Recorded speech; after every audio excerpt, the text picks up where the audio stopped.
زما پلار له ماسخوتن لمونځ نه وروستو د جومات بهر چا وژلی و. زموږ کور د جومات نه ډېر نږدې و او زما پلار به همیشه د جومات ډېر پام کوو. یعنې هر وخت به یې پکې جارو واله او جومات به یې پاک ساتو. تشناب وینځل او دا ټول کار، او خلک نو خبر چې دا څوک راځي او کوي.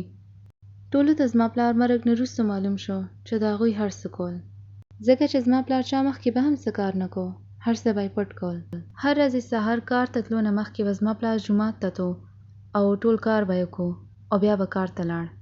یعنې هغې وخت به یې کار کو کله جومات به تش شو. یو ورځ زه کور کې وم او زما پلار کور نه ووتو او جومات ته روان و.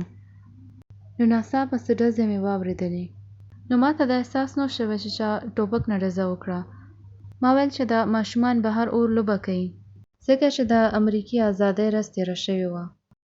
نو ما ویل چې دا ماشومان بهر پټاخو سره لوبې کوي او داسې هېڅ خبره نه ده. خو کوم وخت چې زما پلار ما ته غږ وکړو عبدالباري بهر راشه، ما له چا ګولۍ وشتله او زه په منډو هغوی ته لاړم. او کله چې هغوی زما مخ ولیدو نو هغوی ویل اشهد ان لا اله الا الله و اشهد ان محمد رسول الله. کله چې ما دا واورېدو نو ما خپل پلار ته وویل بابا اوس چې تاسو سره څوک هم خبره وکړي هغې ته به هېڅ جواب نه درکوئ. اوس تاسو کلمه وویله، اوس دې نه وروستو هېڅ خبره به نه کوئ. زه خبر یم چې تاسو د دنیا کې ډېر ښه کارونه کړي دي، نو الله نه بخښنه وغواړئ. او هغې نه وروسته بیا زما پلار هېڅ خبره نه وه کړې او کلمې نه پس حق ته ورسېدو. بیا ډېر وخت پس پولیس راغی او هغوی ټولو نه پوښتنه وکړه چې څه شوي وو او ما نه هم تپوس وکړو. نو ما هغوی له ځان سره بوتو، جومات مې وښو او هر څه مې وویل چې څه شوي وو، کم وخت شوي وو او څنګه شوي وو. او زه ډېر په ارامه لګیا وم، داسې مې خبرې کولې لکه هېڅ نه دي شوي. دننه زه ډېر غم کې وم، ډېر تکلیف کې وم، خو بهر مې ځان سم ساتلی و. داسې نه و چې ما هغوی ته چغې او ژړاګانې کولې او شور مې کو. نو زه ډېر نارمل وم. نو بل ورځ د ډیټیکټیو نورو سره هم خبرې کولې او زما ملګري سره هم وکړې.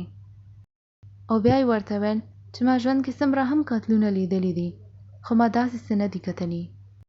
هغه کس چې چا پلار مړ شوی دی هغې څومره په ارامه خبرې کولې، زه حیرانه شوم. او زما ملګري بیا ما ته ویل چې تاسو خو هغې ډیټیکټیو ته سم ښکلی تبلیغ وکړو. نو ما هغې ته ویل چې ما خو هغې ته هېڅ تبلیغ نه دی کړی.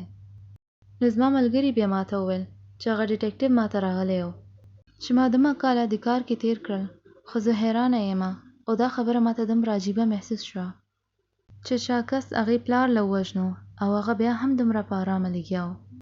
او هغې ډیټیکټیو بیا ویل چې ما ته خو لګي چېرته دې خپل پلار پخپله خو نه دی وژلی، چې دا څنګه کیدی شي، ته څنګه دومره غلی او په ارامه و. دا خو ممکنه نه دی، دا خو کیدی نه شي، ځکه چې ډېر خلک داسې وختونو کې لیوني شي. نو ما چې دا واورېدو نو خپل ملګري ته مې وویل زه تا ته رښتیا خبره کوم، زه ډېر زیات غمژنه یم.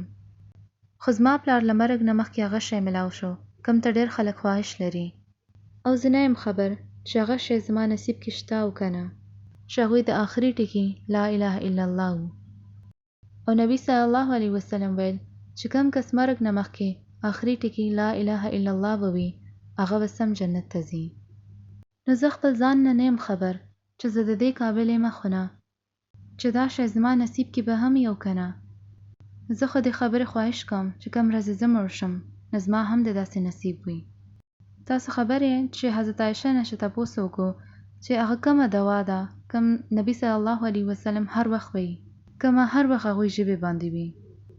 نو بیا هغوی د نبي صلی الله علیه وسلم دا خبره کړې ده چې کوم شی هغوی هر ورځې به کوو او هر ورځې به لوستو، هغه دوا وه یا مقلب القلوب، هغه څوک چې هر چا زړونه بدلوي، ثبت قلبي علی دینک، زما زړه له خپل دین باندې ټینګ که چې زه د هر وخت ستاسو فرمانبرداره یم.